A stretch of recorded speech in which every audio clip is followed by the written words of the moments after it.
ಎಲ್ಲರಿಗೂ ನಮಸ್ಕಾರ. ನಾನೀಗ ಕಾರ್ಕಳ ಅಂತ ಹೇಳಿದರೆ ನನ್ನ ಹುಟ್ಟೂರು ಕೂಡ ಕಾರ್ಕಳನೇ. ಇಲ್ಲಿನ ಪ್ರಸಿದ್ಧವಾದಂತಹ ನಾಗರಭಾವಿ ಕೆರೆ ಹತ್ರ ಇವತ್ತು ಯಾವುದೋ ಒಂದು ಕಾರ್ಯಕ್ರಮದ ನಿಮಿತ್ತ ಭಾಗವಹಿಸಲಿಕ್ಕಿದ್ದರಿಂದ ಈ ಪ್ರದೇಶಕ್ಕೊಂದು ಭೇಟಿ ನೀಡುವ ಅನ್ನುವಂತಹ ಒಂದು ಮನವಿ ಮೇರೆಗೆ ಇಲ್ಲಿ ಭೇಟಿ ನೀಡ್ತಾ ಇದ್ದೇನೆ. ನಿಜವಾಗ್ಲೂ ಕೂಡ ಕಾರ್ಕಳ ಅನ್ನುವ ಹೆಸರೇ ಪ್ರಸಿದ್ಧವಾಗಿದೆ. ಪ್ರಕೃತಿಯಲ್ಲಿ ಇವತ್ತು ನೀರು, ಗಾಳಿ, ಈ ಎಲ್ಲ ಪ್ರಕೃತಿ ಅನ್ನೋದೇ ಪಂಚಭೂತದಿಂದ ಒಂದು ಸೃಷ್ಟಿಯಾದಂಥ ವ್ಯವಸ್ಥೆ. ನಮ್ಮ ದೇಶದಲ್ಲೇ ಆ ರೀತಿ ಇದೆ. ಆದರೆ ಇವತ್ತು ನೀರೇ ಇಲ್ಲದೆ ಹಲವಾರು ಯೋಜನೆ ಇರ್ಬೋದು, ಹಲವಾರು ಕೆಲಸ ಕಾರ್ಯಗಳು ಹಿಂದಿರುಗ್ತಾ ಇದೆ.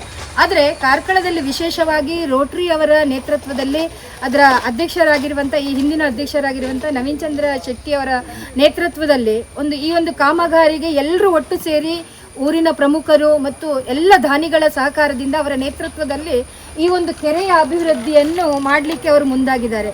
ಅತ್ಯಂತ ಸಂತೋಷ ಅನ್ನಿಸ್ತಾ ಇದೆ. ಯಾಕೆ ಹೇಳಿದರೆ ಸಾರ್ವಜನಿಕರ ಭಾಗವಹಿಸುವಿಕೆಯಿಂದ ಯಾವುದೇ ಒಂದು ಕೆಲಸ ಮುಂದುವರಿಸಲಿಕ್ಕೆ ಸಾಧ್ಯ ಅನ್ನೋದನ್ನು ಇವತ್ತು ಈ ಒಂದು ಕೆಲಸದ ಮೂಲಕ ನಾವು ತೋರಿಸಿಕೊಡಲಿಕ್ಕೆ ಸಾಧ್ಯ ಆಗ್ತಾ ಇದೆ. ವಿಶೇಷವಾಗಿ ಬಾಹುಬಲಿಯ ಒಂದು ಮಸ್ತಕ ಅಭಿಷೇಕ ಮುಂದಿನ ವರ್ಷ ಇಲ್ಲಿ ಜರುಗಲಿಕ್ಕಿದೆ. ಆ ನಿಟ್ಟಿನಲ್ಲಿ ಕ್ಷೇತ್ರದ ಧರ್ಮದರ್ಶಿ ಅವರಾದಂಥ ವೀರೇಂದ್ರ ಹೆಗ್ಡೆ ಅವರ ನೇತೃತ್ವದಲ್ಲಿ ಕೂಡ ಈ ಒಂದು ಕೆರೆಯ ಅಭಿವೃದ್ಧಿಗೆ 25 ಲಕ್ಷ ರೂಪಾಯಿ ಅನುದಾನವನ್ನು ಕೊಟ್ಟಿದ್ದಾರೆ. ಹೆಚ್ಚಿನ ದಾನಿಗಳು ಇದಕ್ಕೆ ಹಲವಾರು ರೀತಿಯ ಸಹಕಾರ ಕೊಟ್ಟಿದ್ದಾರೆ. ಆದರೆ ಯಾವುದೇ ಒಂದು ಕೆಲಸ ಆಗಬೇಕಂತ ಹೇಳಿದರೆ ಅದು ಒಂದು ದೇವರ ಪ್ರೇರಣೆ ಮತ್ತು ದೈವಚಿತ್ತ ಆಗಬೇಕು. ಅಂತಹ ಒಂದು ನೇತೃತ್ವ ವಹಿಸಲಿಕ್ಕೆ ಈ ರೋಟರಿ ಅವರ ಒಂದು ನೇತೃತ್ವದಲ್ಲಿ ಈ ಕೆರೆ ಅಭಿವೃದ್ಧಿ ಆಗ್ತಾ ಇದೆ. ಯಾಕೆ ಹೇಳಿದರೆ ಇಲ್ಲಿ ಎಲ್ಲ ಕಡೆ ನಡೆದಾಡಲಿಕ್ಕೆ ದಾರಿ ಇದೆ, ವಾಹನಗಳು ಬರಲಿಕ್ಕೆ ಇಲ್ಲಿ ವ್ಯವಸ್ಥೆ ಇಲ್ಲ. ಆದರೂ ಕೂಡ ಇಷ್ಟು ಸಮರ್ಪಕವಾಗಿ ಒಂದು ಕಾಮಗಾರಿಯ ನೇತೃತ್ವವನ್ನು ಪ್ರತಿದಿನವಾಗಿ ನಿಂತುಕೊಂಡು ನಮ್ಮ ಕಾರ್ಕಳದ ಮಾಜಿ ನಗರಸಭಾ ಸದಸ್ಯರು ಪ್ರಕಾಶ್ ಅಣ್ಣ ಆಗ್ಬೋದು ಅಥವಾ ಅವಿನಾಶ್ ಶೆಟ್ಟಿ ಎಲ್ಲರ ಒಂದು ತಂಡ ಅತ್ಯಂತ ಮುತುವರ್ಜಿಯಿಂದ ಈ ಕೆರೆಯ ಒಂದು ಅಭಿವೃದ್ಧಿ ಮಾಡ್ತಾ ಇದ್ದಾರೆ. ನಿಜವಾಗ್ಲೂ ನಾಗರಕಟ್ಟೆ ನಾಗನ ಸನ್ನಿಧಿಯಲ್ಲಿ ಈ ಕೆರೆಯ ಅಭಿವೃದ್ಧಿ ಆಗ್ತಾ ಇರೋದು ನನಗನ್ಸುತ್ತೆ. ಇಲ್ಲಿ ನೀರು ನೋಡಿದಾಗ ಇದೊಂದು ತೀರ್ಥಕ್ಷೇತ್ರ ಅನಿಸಿದ್ರು ಕೂಡ ತಪ್ಪಾಗಲಿಕ್ಕಿಲ್ಲ. ನಾನು ಒಂದು ಮಹಿಳಾ ಆಯೋಗದ ಸದಸ್ಯ ಆಗಿದ್ದಾಗ ದೇಶದ ಹಲವಾರು ಕ್ಷೇತ್ರಗಳಿಗೆ ಭೇಟಿ ಕೊಟ್ಟಿದೆ.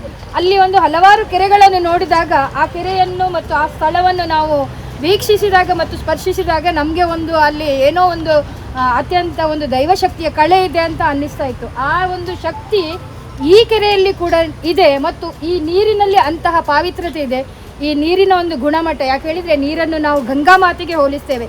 ಗಂಗೆ ಉತ್ತರದ ದಿಕ್ಕಿನಲ್ಲಿ ಉತ್ತರ ಭಾರತದಲ್ಲಿ ಅತಿ ಹೆಚ್ಚು ಹರಿತಾ ಇದ್ರೂ ಕೂಡ ಆ ಗಂಗೆಯನ್ನು ನಾವು ತೀರ್ಥ ರೂಪದಲ್ಲಿ ಈ ಒಂದು ನಾಗರಭಾವಿಯ ಕೆರೆಯಲ್ಲಿ ನೋಡುವಂತಹ ಮತ್ತು ಸೇವಿಸುವಂತಹ ಅವಕಾಶ ಇಡೀ ಕಾರ್ಕಳದ ಜನತೆಗೆ ಮಾತ್ರ ಅಲ್ಲ, ನಮ್ಮೆಲ್ಲ ಕರ್ನಾಟಕದ ಜನತೆಗೆ ಸಿಗಲಿ ಅನ್ನುವಂಥ ಒಂದು ಆಶಯದೊಂದಿಗೆ ಈ ಕಾರ್ಯಕ್ರಮದ ನೇತೃತ್ವ ಮತ್ತು ಇದರ ಒಳ್ಳೆಯ ರೀತಿ ಕಾಮಗಾರಿಯ ಉಸ್ತುವಾರವನ್ನು ವಹಿಸಿಕೊಂಡಿರುವಂಥ ರೋಟರಿ ಕ್ಲಬ್ಬಿನವರಿಗೆ ಇನ್ನಷ್ಟು ಶಕ್ತಿ ಆ ದೇವರು ಕೊಡಲಿ, ಸಾರ್ವಜನಿಕರಿಗೆ ಎಲ್ಲರಿಗೂ ಮನಸ್ಸು ಕೊಡಲಿ. ಇಂತಹ ಒಂದು ಕೆರೆಯ ಅಭಿವೃದ್ಧಿಗೆ ಅತ್ಯಂತ ಹೆಚ್ಚಿನ ನಾವು ಧನವನ್ನು ಸಂಗ್ರಹಿಸುವುದು ಮಾತ್ರ ಅಲ್ಲ, ಇಲ್ಲಿ ಹಣಕ್ಕಿಂತ ಹೆಚ್ಚು ಬೇರೆ ತನು, ಮನ, ಧನ ಈ 3 ರೀತಿಯ ಸಹಕಾರ ಇಡೀ ನಮ್ಮ ಕಾರ್ಕಳದ ಜನತೆಯಿಂದ ಆಗಲಿ.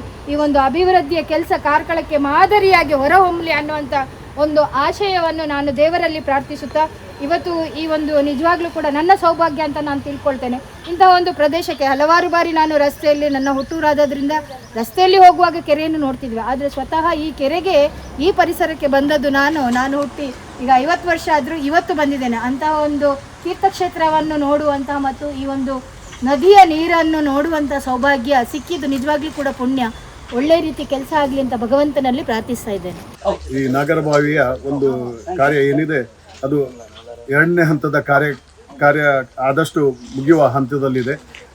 ದಾನಿಗಳ ಸಹಕಾರದಿಂದ ಮತ್ತು ಧರ್ಮಸ್ಥಳ ಗ್ರಾಮಾಭಿವೃದ್ಧಿಯ ಯೋಜನೆಯ ಸಹಕಾರದಿಂದ ಪ್ರಾಥಮಿಕ ಒಂದು ಹಂತದ ಕೆಲಸ ಮುಗಿದು ಆ ನಂತರದ ಕೆಲಸ ಕೂಡ ಈಗ ಮುಗಿಯುವ ಹಂತದಲ್ಲಿದೆ. ಆದರೂ ಕೂಡ ಇನ್ನಷ್ಟು ಕೆಲವು ನಮ್ಮ ದಾನಿಗಳಿಂದ ನಮಗೆ ಸಹಕಾರವನ್ನು ನಾವು ಬಯಸ್ತಾ ಇದ್ದೇವೆ. ಆದಷ್ಟು ಒಂದು ಒಳ್ಳೆಯ ಮಟ್ಟದ ಕೆರೆ, ಸಾರ್ವಜನಿಕರು, ಪ್ರವಾಸಿಗರು ಬಂದರೆ ಇಲ್ಲಿ ವಿಹಾರವನ್ನು ಮಾಡುವಂಥದ್ದಿರ್ಬೋದು, ಇಲ್ಲಿ ಸೈಡಲ್ಲಿ ಕೂತ್ಕೊಂಡು ವಾಕಿಂಗ್ ಟ್ರ್ಯಾಕ್ ಇರ್ಬೋದು, ಅಂಥದ್ದನ್ನೆಲ್ಲ ಮಾಡುವ ನಿಟ್ಟಿನಲ್ಲಿ ನಾವು ಬಹಳ ಪ್ರಯತ್ನವನ್ನು ಮಾಡ್ತಾ ಇದ್ದೇವೆ. ಎಲ್ಲ ನಮ್ಮ ಸಾರ್ವಜನಿಕರ ಮತ್ತು ದಾನಿಗಳ ಸಹಕಾರವನ್ನು ಕೂಡ ಈ ಸಂದರ್ಭದಲ್ಲಿ ಯಾಚಿಸುತ್ತಾ ಕಾರ್ಕಳದ ಪರಿಸರಕ್ಕೆ, ಕಾರ್ಕಳದ ಜನತೆಗೆ ಸುಂದರವಾದ ಕೆರೆಯನ್ನು ನಮ್ಮ ರೋಟರಿ ಸಂಸ್ಥೆ ಮಾಡಿಕೊಟ್ಟಿದೆ ಎನ್ನುವ ಹೆಮ್ಮೆ ನಮಗೆ, ನಮ್ಮ ರೋಟರಿ ತಂಡದ ಸದಸ್ಯರಿಗೆ ಮತ್ತು ಕಾರ್ಕಳದ ಜನತೆಗೆ ಇದೆ ಅಂತ ನನ್ನ ಭಾವನೆ. ಕಾರ್ಕಳ ನಗರದ ಐತಿಹಾಸಿಕ ನಾಗರಭಾವಿ ಕೆರೆ ಹಾಳು ಬಿದ್ದಾಗಿತ್ತು. ರೋಟರಿ ಸಂಸ್ಥೆಯವರು ಹಲವಾರು ವರ್ಷಗಳಿಂದ ಇದನ್ನು ಸ್ವಚ್ಛತೆ ಮಾಡುವಂಥದ್ದು, ಕಳೆ ಕೀಳುವಂಥದ್ದು ಕಾರ್ಯಗಳನ್ನು ಮಾಡುವಾಗ ನಾನು ಕೂಡ ನಮ್ಮ ಹಿಂದೂ ರುದ್ರಭೂಮಿಯ ಜೊತೆಯಲ್ಲಿ ಸೇರಿಕೊಂಡದ್ದು ನೆನಪುಗಳಿದೆ ನಮಗೆ. ಆದರೆ ಇತ್ತೀಚಿನ ಕಳೆದ ವರ್ಷದ ಅಧ್ಯಕ್ಷರಾಗಿರ್ತಕ್ಕಂಥ ನವೀನ್ ಚಂದ್ರ ಶೆಟ್ಟಿ ಅವರ ಮತ್ತು ಅವರ ಎಲ್ಲ ರೋಟರಿ ಸದಸ್ಯರಿಂದ ಒಟ್ಟುಗೂಡಿ ಸುಮಾರು 93 ಲಕ್ಷ, ಸುಮಾರು ಅದಕ್ಕಿಂತ 1 ಕೋಟಿ ಮೇಲೆ ಆಗುವಂಥ ಪ್ರಾಜೆಕ್ಟನ್ನು ತಯಾರು ಮಾಡಿ ಕ್ಷೇತ್ರದ ಧರ್ಮಸ್ಥಳ ವೀರೇಂದ್ರ ಹೆಗಡೆ ಅವರ ಅಲ್ಲಿ ಹೋಗಿ ಭಾಳಷ್ಟು ವಿಷಯಗಳನ್ನು ತಿಳಿಸಿ ಅವರು ಕೂಡ ತಮ್ಮ ಗ್ರಾಮಾಭಿವೃದ್ಧಿ ಯೋಜನೆಯ ಸಹಾಯವನ್ನು ನೀಡಿದ್ದಾರೆ. ಇತ್ತೀಚೆಗೆ ಮಳೆ ವಿಳಂಬವಾದ್ದರಿಂದ ಈ ಕಾಮಗಾರಿ ಬಹಳ ಮೇಲಕ್ಕೆ ಬಂದಂತೆ ಕಾಣ್ತಿದೆ. ದೇವರ ಆಶೀರ್ವಾದ ಇದೆ ಮತ್ತು ಕಾರ್ಕಳದ ಜನತೆಯ ಆಶೀರ್ವಾದ ಇದರಿಂದ ಸುಂದರ ಕೆರೆಯಾಗಿ ನಿರ್ಮಾಣವಾಗಿದೆ. ಇದರ ಎಲ್ಲ ಕಾಮಗಾರಿಗಳು ಪೂರ್ಣಗೊಂಡಾಗ ಕಾರ್ಕಳದ ಇತಿಹಾಸ ಇಲ್ಲಿ ಕಾಣುವಂಥದ್ದಿದೆ.